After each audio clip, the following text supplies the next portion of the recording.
Mikey here, aka Sirius, and we're going to do a video here because shortly after releasing my last video, I'm already having people saying how, and the answer is get a job, spend less than you make, save your money, and get a laptop, get Ableton.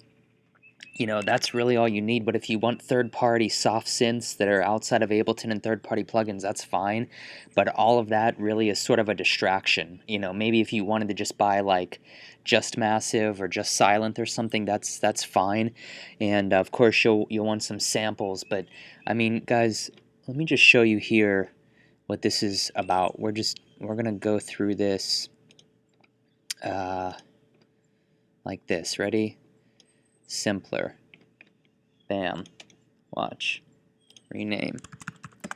Kick. I spelled the old school way. Color it. MIDI clip. Color it. Why is it important? Because eventually you're going to have a lot of these clips and your eye's going to draw more towards color than it is to the word kick in a sea of tracks. Look. Change it to 1/4. Hit B on your keyboard. 1, 2, 3, 4. Okay. Duplicate. Rename. Hi-hat. Bam. Just a slightly different color because they're all drums. Okay.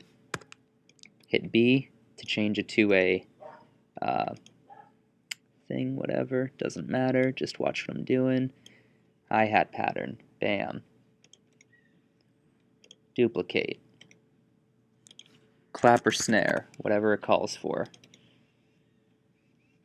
Bam. Bam. Go like that. Go like that. Bam. There's your clap.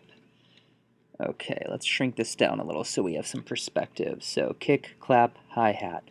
Once again, kick, duplicate. Let's call this bass. Since it's not a drum, we're going to give it a different color. We're going to move it down here. Go like this.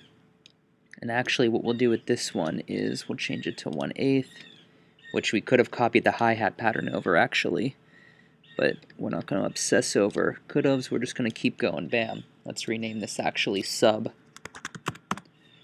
Okay. Now duplicate. Call this one mid bass. Slightly different green. They're all basses, but whoops. So I'll go up here and color that. Go up here and color that. I mean,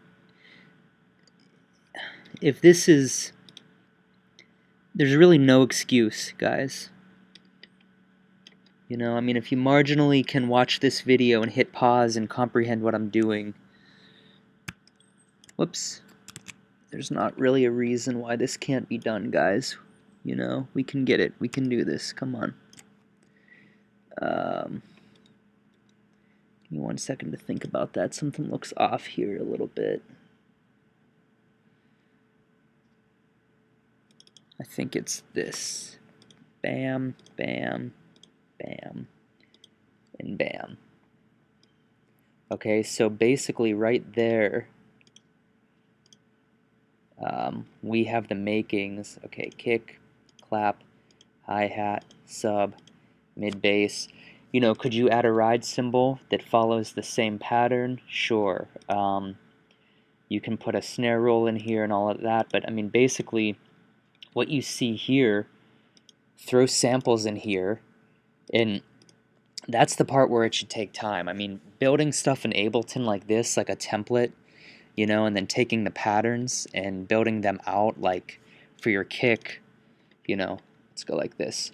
Your first pattern is obviously a 4 to the floor thing. 1, 2, 3, 4. But, keep it fresh by just taking little edits. This last 4, turning it onto 8ths, and going like that. Same thing with your clap. Build it out, and for the second clap, maybe you could do something like, whoops, something like, what are we on here? Yeah, go on eighth, that, and that, you know, and then take those and then copy and paste them over, and then what you could do is on this one, change it up by doing that, you know, so you have variety, 1, 2, 3, 4, and then you've got the flavor MIDI clip, 1, 2, 3, 4, and then you've got the flavor MIDI clip again, you know, and then you can build that out, you know, and of course you can just basically, you know, your hi-hats pretty much stay the same for the most part, your sub really doesn't change, you know, and really neither does your mid bass actually, you know, and with that mid bass, keep in mind, especially for like uplifting trance, you can do something like this where shift up arrow, so it goes up an octave, shift down arrow, whoops, down arrow, so it goes down an octave, and, you know, do that all the way over, you know. But, you know, these don't even have sounds yet, it's just understanding that, like, your patterns, and then from here, all you really need to do, and this is where a lot of people make the mistake and they kind of fall short. They get so obsessed with their DAW and plugins and this and that.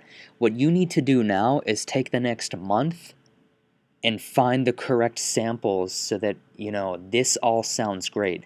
This right here should sound phenomenal, and there's very little mixing that should need to be done right now and really at the end of the process. I mean, find a great sounding kick, but that great sounding kick should fall in relation to everything else, you know? I mean, we've all heard tracks where, like, it's good, but the kick isn't right, or the kick and the bass are great, but the clap sticks out like a sore thumb.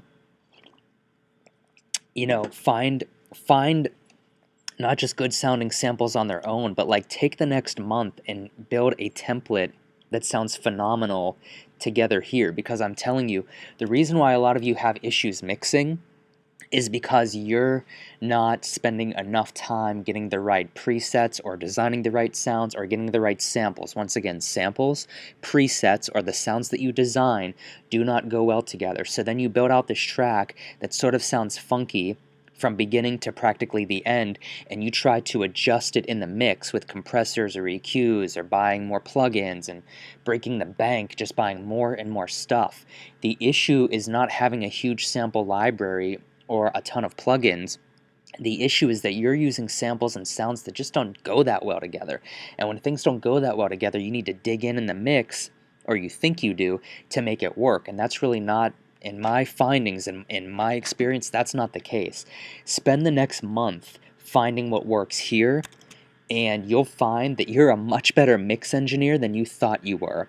Because in my opinion, with mixing, it's way more about how you place the volume, you know, literally, well, you're not going to see them here, but literally, like, well, they're all selected, but really, like, you know, how everything sits in relation to each other, 3.6, 7.2, 1.4, that is more, in my opinion, the important part, and where you'll find success, rather than going up here into audio effects and going insane with all these and trying to make this work. It's just not necessary. Find what works here as far as your samples, your presets, and all of that, and you really shouldn't need to do much other than a little EQ work and a little compression, and I mean, if you wanted to, like a little overdrive for taste, you know. And a lot of that, like some of you will ask, how do you begin to do that? Like, is it just up to your ear, you know, or is it just like, is there a rule book or something? It's in the middle. Here, obviously, you know, we're kind of following like a classic uplifting trance pattern, or the beginnings of it. So look to uplifting trance. I mean, what are the characteristics of uplifting trance? A pretty punchy kick drum. You know, you're not finding super low, subby, techno style kicks. You know, the sub bass is on the upbeat.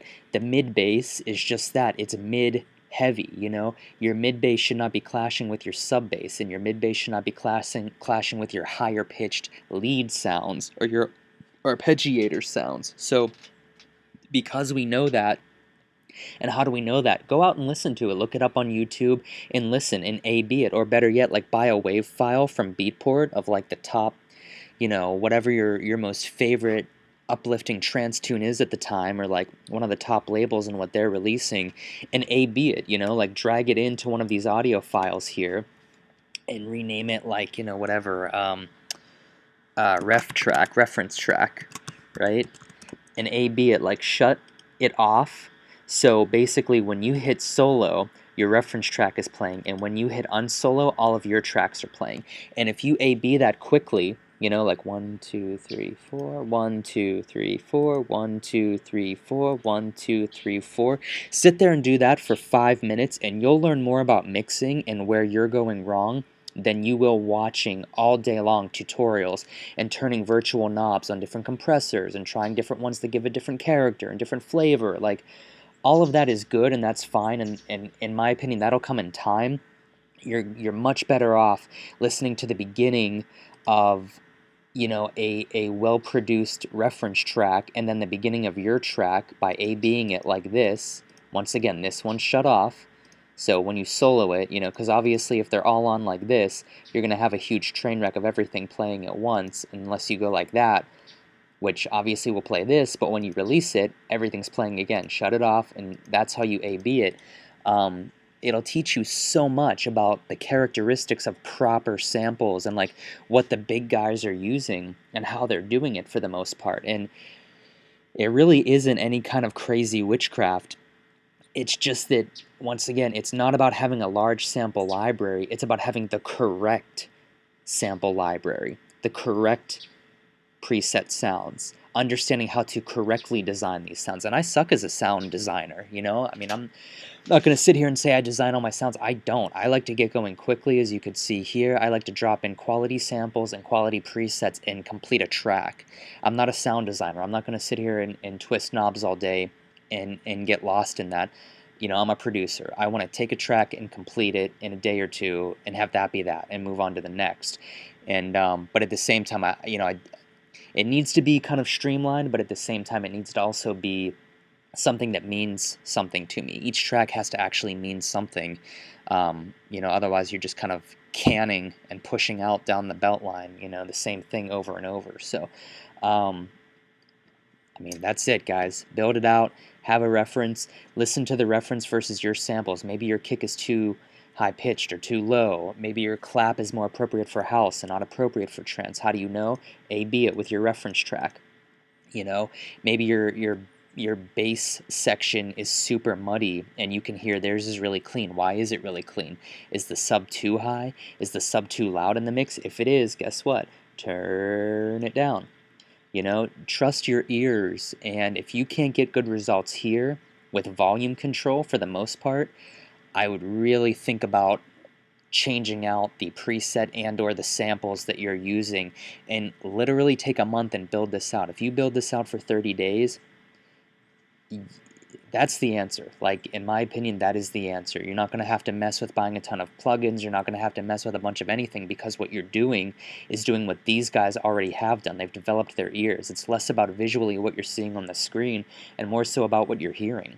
You shouldn't need, in my opinion, you know, like on your kick drum or really most things, a long line of plugins down here.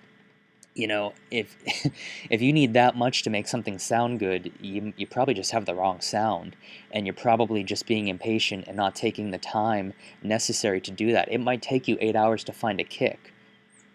If that is the case, isn't it worth finding a good kick in 8 hours rather than having a crappy kick and building it out in a month or 2 or 3 from now, realizing that your entire track sucks because you just didn't have the patience to pick the right kick and the right bassline combo?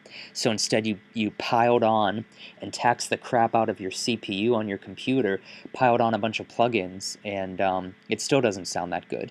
So, alright guys, go build your tracks, get out there, and get it going.